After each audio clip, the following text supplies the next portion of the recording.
So many people moving into the area ask me about the weather in our area. What can I say? It's somewhat unpredictable. But I want to talk to you about this last storm system that just went through the Sarasota Manatee area. It's surprising what you'll learn. So don't go away, and please subscribe. I understand that 69% of the viewers for this channel aren't subscribers. If you subscribe, I would genuinely appreciate that, and you'll know every time that I post a new video.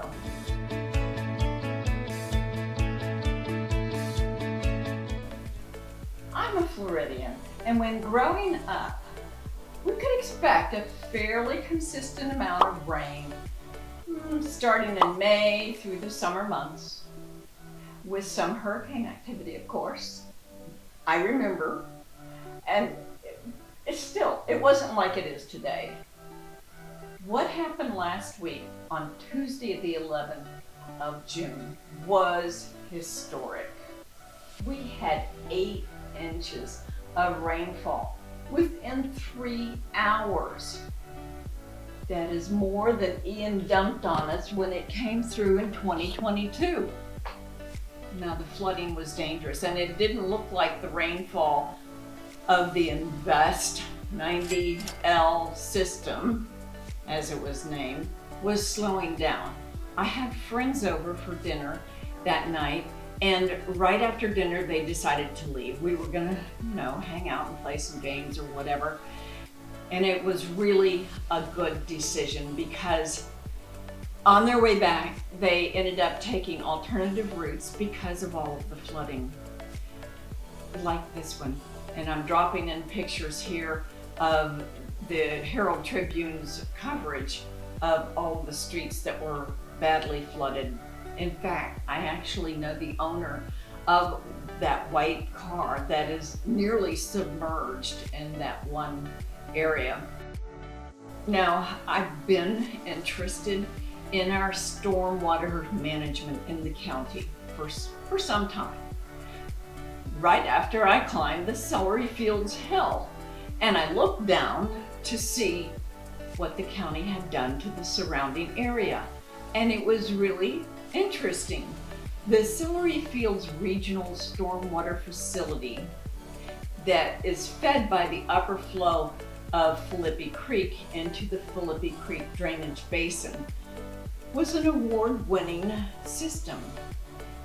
And it was designed to not only manage water flow, but also to filter water that eventually flows into our bays, as well as provide the perfect habitat for animals and plants that are needed for a diverse ecology, and thus the Audubon Center that is now at Celery Fields evolved.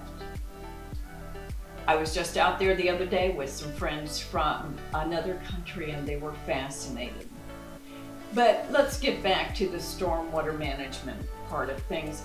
Now, with cleaner water in our bays, the less chance that we have of feeding an algae bloom that can take over our surrounding waters and create a disaster like 2018, when red tide affected nearly every industry on the Gulf Coast. What happened Tuesday night was actually a good test for the stormwater infrastructure that involves open pipes through which the runoff funnels to the Gulf. And it would have been effective for the most part had that L90 system not been so intense. 8 inches in 3 hours. What happened to the drainage systems was that the landscaping and debris sat for almost a year during this drought season, and it clogged the system. It clogged the drains. And this was the first rain of the year that moved a year's worth of debris through the system, and it just became too much to manage, and it backed up. But this actually tested the protocols and systems to show where the weak points are. And the county is applying the lessons learned and will be planning continually to foresee potential problems as we move into a supposedly very active hurricane season.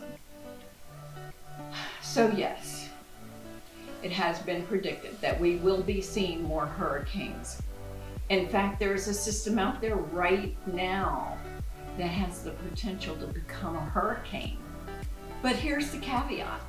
We know before it happens weather is a big business. And the prediction of storm systems is a welcome business, in my opinion. Floridians like myself, we aren't nearly as panicky as new residents might be. The best advice that I can give you is to pay attention, heed the evacuation warnings, and be prepared. We have never seen the pattern and temperature of the Gulf as high as it is. And then there's El Nino and El Niña and the higher temperatures in the Pacific. Now, I don't claim to understand all of this, but like I said, we have time to prepare and make decisions about Alberto and Beryl, which are the first things on the 2024 hurricane list. So there's a link below to the Sarasota City and Sarasota and Manatee County hurricane preparedness guides. Take a look, download them, if you live in the area, print them out, memorize them, and remember, keep calm and carry on. Until the next time. Bye-bye.